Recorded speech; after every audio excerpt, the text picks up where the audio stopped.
Приемам го за верна и предана служба на Ваше Величество и на родината и ще го пазя като честа на България.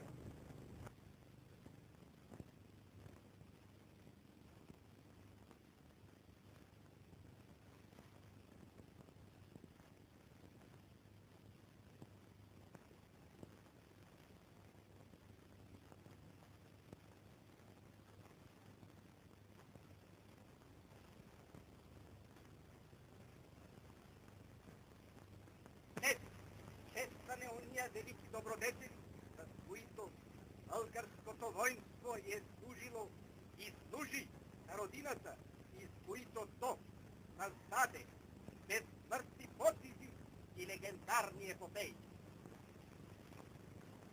От своите бойни знамена, скромните, но велики по дух български войни изпълниха верно и самоотвержено върховният си дълг към Отечеството.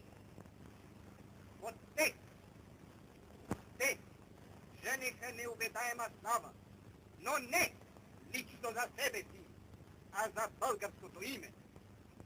От тия знамена се показа как беззаветно може да се обича България и как достойно може да се мре за нея на полето на честта.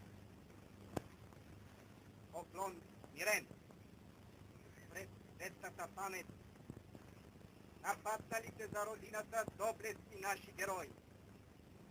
Почит и признателност към техните живи сподвижници. Днес тия бойни знамена, покрити с лаврите на победите, тия светини, скъпи на всеко българско сърце, ще отнесем благоговейно в пантеонът българската прослава, за да бъдат запазени на вечни времена, за назидание и вдъхновение на грядущите поколения.